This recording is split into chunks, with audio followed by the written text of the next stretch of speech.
Anakin Skywalker became Darth Vader believing he had killed the only person who ever truly loved him. What if that guilt was never his to carry? What if the cruelest move Palpatine ever made was not Order 66, but to kill Padme?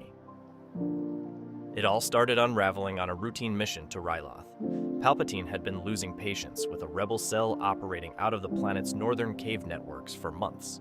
They had been supplying weapons, bleeding Imperial resources, and generally existing in a way Palpatine found personally offensive. So he did what he always did when something needed to disappear cleanly. He sent Vader. 6 hours. That was all it took. The caves were sealed, the cell was dismantled, and Vader was already walking back to his shuttle before the smoke had fully settled. Efficient, brutal, total. Exactly what Palpatine expected and would never once say thank you for, because acknowledging the weapon might remind it that it had a mind of its own. 3 years of this. 3 years of victories delivered to a man who received them the way someone receives a weather report. Noted. Unremarkable next. The communications array intercepted a private channel during descent. Vader reached for the controls to close it. Then, he heard Palpatine laughing. He was talking to Grand Moff Tarkin. And he was talking about Mustafar. Vader's hand stayed on the controls and did not move. Palpatine was explaining, with the casual amusement of someone recounting a mildly entertaining anecdote from years ago, that Senator Amidala had not actually died from her injuries. She had survived Mustafar. She had survived childbirth. The medical droids at Polis Massa had stabilized her condition, and she was recovering when Palpatine's personal physician arrived at the facility with very specific instructions and a very specific purpose. Tarkin, to his credit, at least had the decency to sound mildly surprised. He asked why Vader was never informed. Palpatine said the answer was self-evident.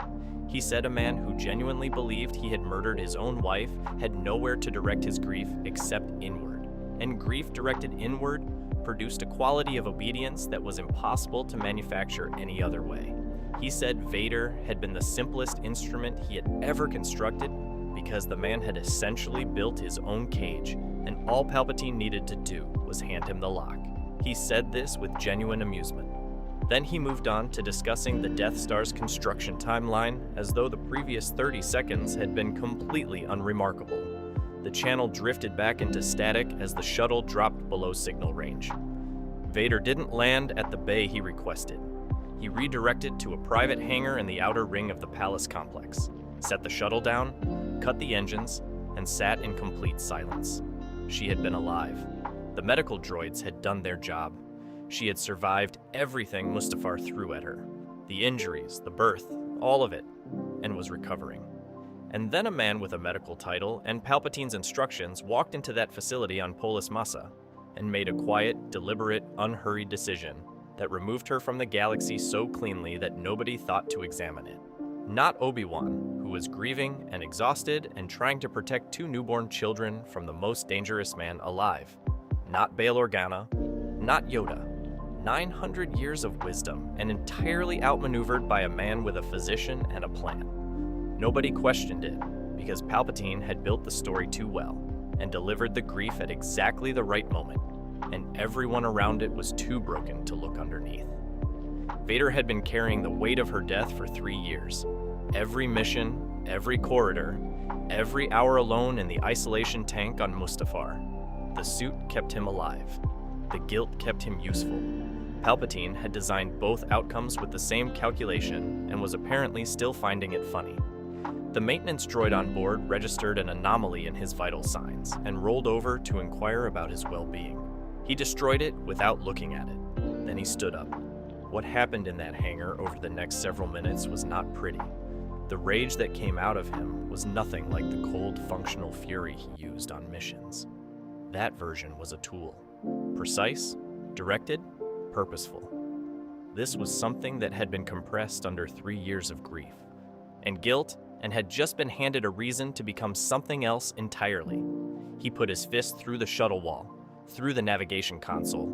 The viewport cracked from the impact of his palm against it. When the hangar itself offered more space, he used every inch of it, tearing a maintenance vehicle apart with his hands and the force until the floor was covered in its components, and the sound of destruction was the only sound in the building. He was not doing it to feel better.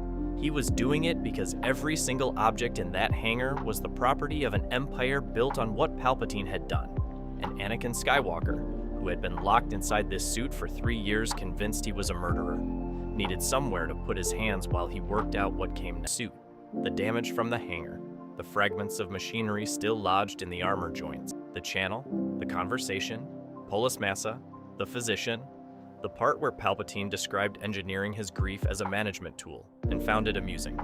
He stated all of it plainly and without visible emotion, because the emotion had found its shape, and its shape was no longer something that needed to be displayed. It needed to be used. Palpatine shifted into the register he reserved for situations requiring careful navigation, measured, almost paternal, the voice of a man who had redirected worse conversations than this one. He said difficult decisions had been made in service of a larger purpose. He said Vader's grief had been a necessary instrument. He said the galaxy required a Vader, and a Vader required certain conditions to function correctly, and Padme Amidala had been incompatible with those conditions. He genuinely said this, out loud, to Vader's face. Vader crossed the room in 4 steps, lifted him from the chair by his robes, and held him against the curved window with the full panorama of Coruscant spread out in the dark behind him. Palpatine summoned the lightning immediately, the reflexive response of a man who had never needed a second option. Vader walked into it. He had spent 3 years absorbing pain and storing it somewhere below conscious reach, and this was not worse than any of that. He pressed forward through every volt of it and watched the composure on Palpatine's face dissolve for the first time in what was probably decades into something raw and unmanaged. Genuine fear on Palpatine's face, directed at something he had built himself and miscalculated entirely. There was a certain irony in that which Vader did not take the time to appreciate. It ended quickly after that. Vader stood at the window alone, Coruscant spread below him in the dark. Millions of ordinary lives continuing in complete ignorance of what had just happened in this room. The Empire's machinery was still running. The Death Star was still being built somewhere above Geonosis. None of that disappeared because the man who designed it was gone. But somewhere in that galaxy were 2 children with her eyes and his blood, who had grown up without either of their parents because one man decided that sentiment was an inefficiency worth eliminating. Vader turned away from the window. He had a great deal to answer for. That was true, and he knew it, and was not going to spend time arguing with it. But answers required time, and time required being alive, and being alive required a direction. For the first time in 3 years, he had one. Anakin Skywalker walked out of that office and into the Coruscant night, and did not look back once. He had a great deal left to do.